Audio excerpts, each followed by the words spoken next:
최근 하루가 멀다 하고 마약 범죄가 언론에서 보도가 되고 있습니다.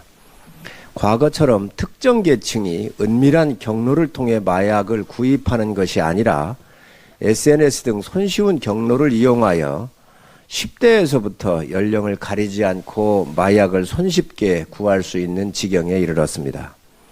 올해 상반기 마약 사범은 1만 575명으로 전년 동기 대비 12.9%가 증가를 했고, 지난 5년간 압수된 마약은 5년 사이 8배가 증가를 했습니다.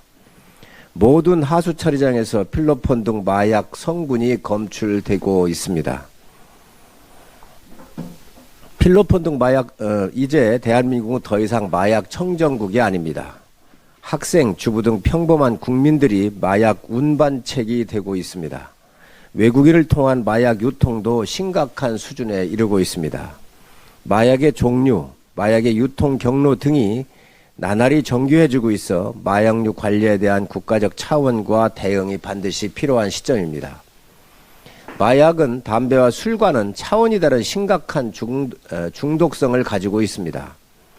환각, 망상 등 심각한 환각 증상과 뇌손상, 탈모와 메스버그 등 단 한 번만 노출이 돼도 인생이 망치는 독약입니다.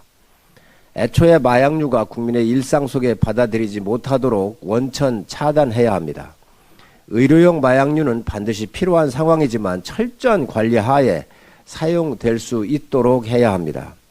이미 정부가 마약과의 전쟁을 선포를 했습니다. 하지만 점점 교묘해지는 마약 수법에 대응하기 위해서는 현재와 같은 마약 관리 시스템으로는 역부족입니다. 당정은 마약류 관리를 총괄하는 컨트롤 타워를 구축하고 마약 범죄 수사에 대해서는 인력과 시스템 등 강화할 수 있도록 지원책을 마련하도록 하겠습니다. 또한 의료용 마약류 관리, 중독자 치료 및 재활에 대한 지원도 강화를 해야 합니다. 무엇보다 상품명 앞에 마약을 붙이는 마약 마케팅 등 마약의 피해를 가볍게 보는 사회적 인식을 개선하고 청소년들에 대한 마약류 예방 교육 등에서 적극적으로 나서도록 하겠습니다.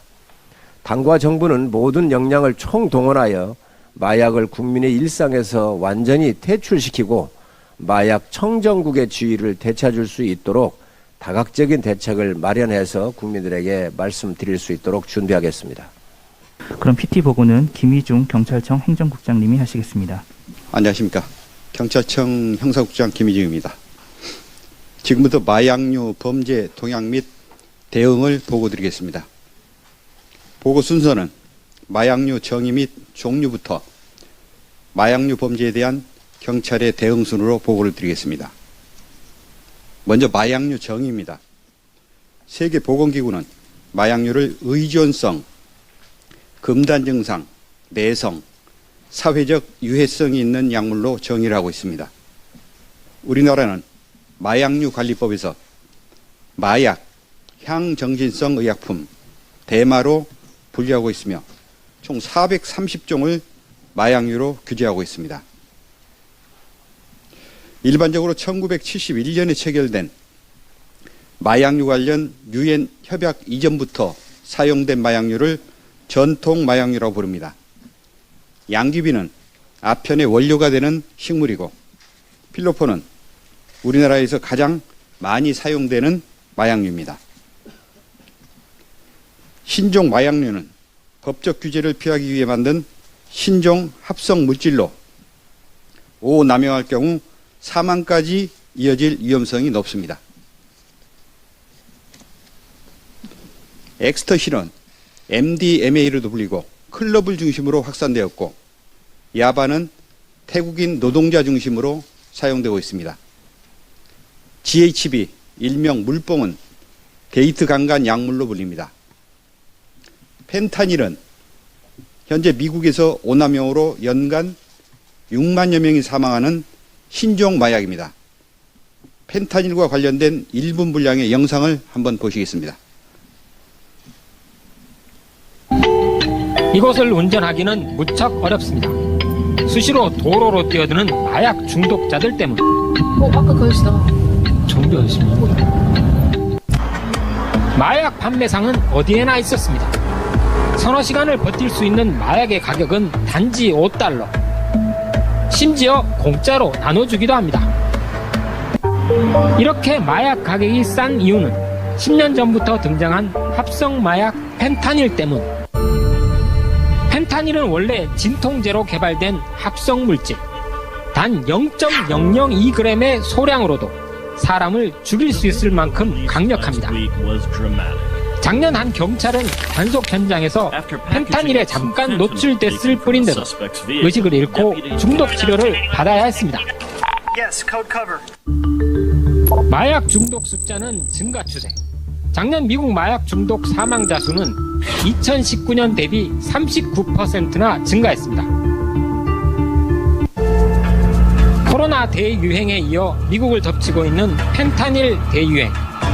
미국 사회의 병이 깊어지고 있습니다. 다음으로 해외 마약류 범죄 현황입니다. 2020년 1년 동안 전 세계 생산 연령 인구 중 5.6%가 마약류를 사용하였고, 이는 10년 전에 비해 26% 증가한 것입니다. 최근 우리나라뿐만 아니라 해외에서도 다크웹을 통한 유통이 확산되고 있습니다. 전체 마약류 시장에서 다크웹이 차지하는 비중은 0.2%에 불과하지만 최근 그 비중이 크게 증가하고 있습니다. 올해 6월 9일 태국 정부는 대마를 합법화하였습니다. 태국을 여행하는 우리 국민들이 호기심 등으로 대마 제품에 노출될 우려가 있어서 외교부와 협조하여 안내 문자를 발송하는 등 주의를 촉구하고 있습니다. 다음은 국내 마약류 범죄 추세입니다.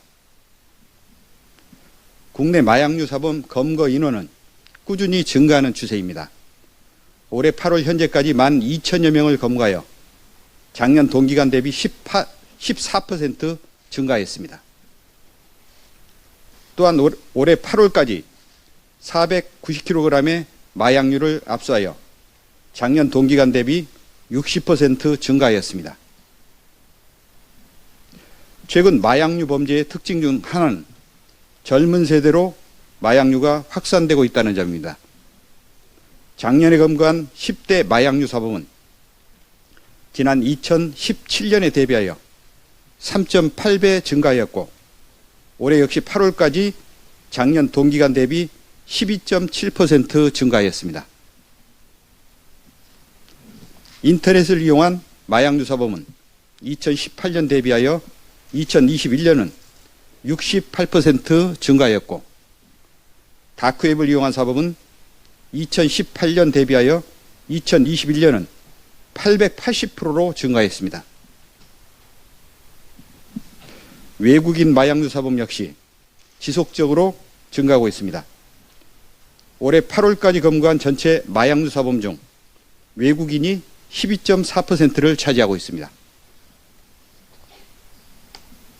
다음은 마약류 범죄의 확산 원인에 대해 말씀드리겠습니다.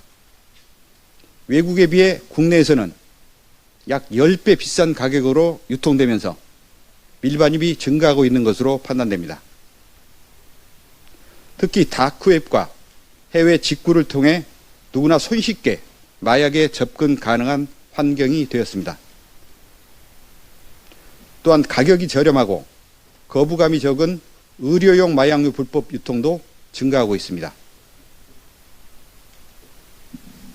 최근 마약 김밥이나 마약 치킨 등 마약이라는 수식어를 사용하는 것이 유행처럼 번지고 있어서 마약류에 대한 거부감이나 죄의식이 약화되고 있습니다. 마지막으로 마약류 범죄에 대한 경찰의 대응입니다. 경찰은 신종 범죄 수법에 적극 대응하기 위해 2020년부터 서울청 등 6개 시도청에 다크웹 전문 수사팀을 운영하고 있으며 가상자산 추적 프로그램을 활용하고 있습니다. 이러한 성과로 우리나라의 다크웹 사범 검거 비율이 세계 평균보다 약 30배 이상 높게 나타나고 있습니다. 또한 경찰은 식약처와 함께 청소년의 불법 의료용 마약류를 집중 단속하는 한편 청소년을 대상으로 마약류의 위험성을 알리는 특별 예방교육을 병행하고 있습니다. 아울러 법무부 등과 합동 단속을 통해 불법 체류자 마약류 범죄도 강력하게 단속하고 있습니다. 경찰은 마약의 심각성을 인식하여 국민 재감 약속 2호로 마약 척결을 공표하고 대대적인 단속을 진행하고 있습니다. 연말까지 5개월간 집중 단속 기간을 운영하고 있으며 지난 10월 16일까지 2개월여간 총 2,303명을 검거하는 등 가시적인 성과도 나오고 있습니다. 앞으로도 유관기관이 참여하는 수사실무 협의체를 바탕으로 상호 긴밀하게 협조하여 마약 범죄에 강력하게 대처하겠습니다.